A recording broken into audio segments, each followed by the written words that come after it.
Online, a lot of people were like, the Farmers League with Lens Arsenal.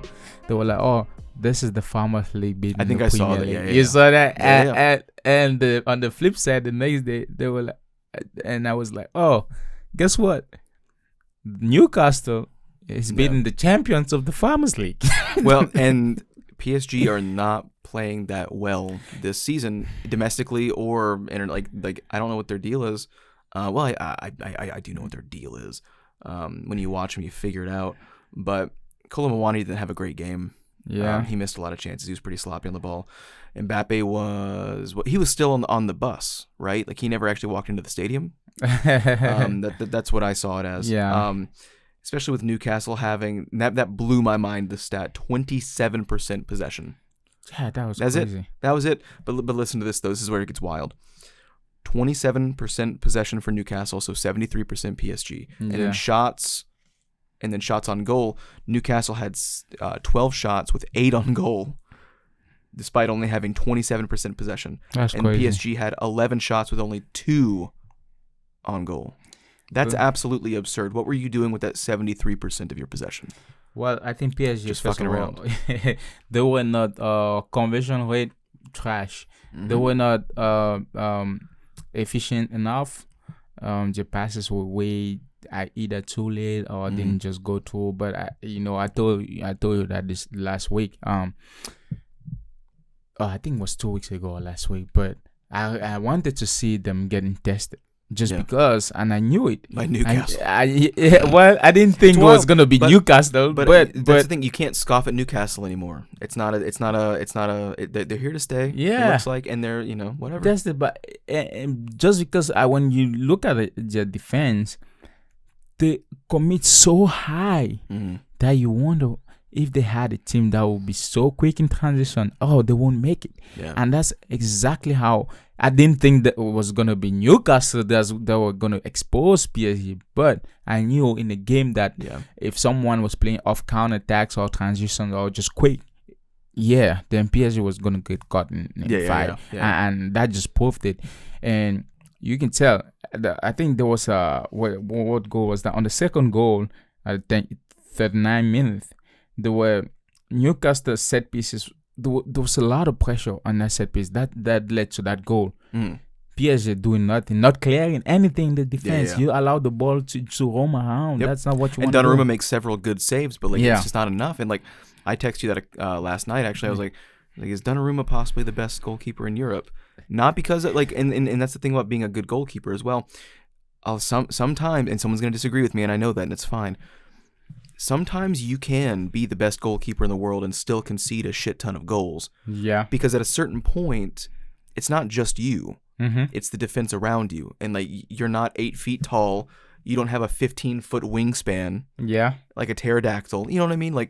He made so many great saves within the possibility of what he was able to do. Yeah. But when your defense is pulled all over the place and you're having to be an acrobat, that's not your fault. Some of those goals were not his fault. And I think that the duo of Marquinhos and Skriniar is not working. Skriniar is not working. Yeah. Since coming over from Inter Milan, he is not. Would you agree with that? Yeah. He has been kind of helpless. He's been all over the place. He might as well not even be there at times. I think the only player at PSG that for me where it kind of stood out of the whole team was Zaire Emery.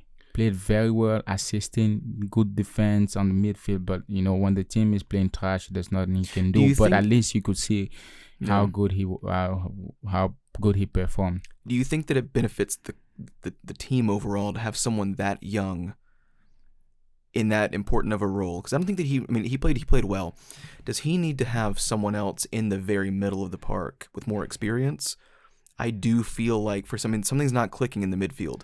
And I don't think it's him, but I think that they're giving him a lot of responsibility. He's a little too young for that. I think playing more on the right side and kind of just focusing on getting the ball through the channels, that might be a better thing rather than dictating distribution and pace. I don't know why they didn't put Vitinha didn't start the game, Yeah. and I don't know what the hell the coach was trying to do with the formation. Because Mbappe played basically an 8 or 9 or false 10. Like, I don't know. Why would you? He said it would make him happy. No, but why would you put Mbappe in the middle?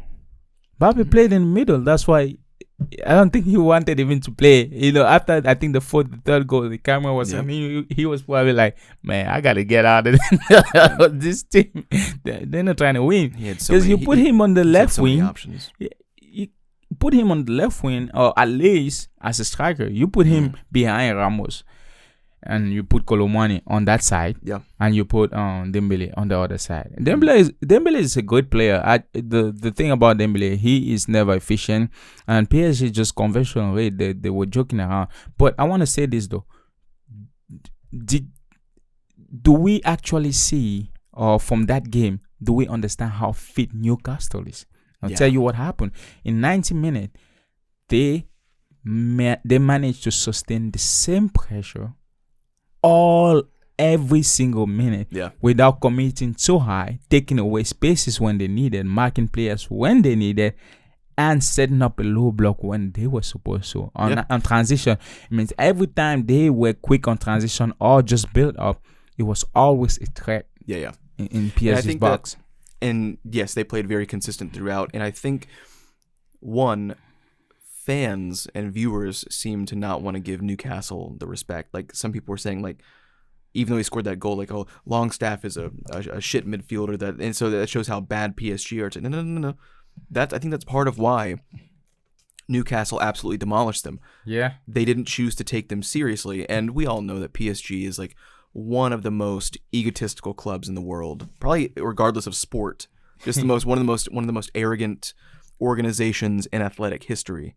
And so they are who is the club that's going to walk into another team's arena and not take them seriously and then get the shit kicked out? Like, that's PSG.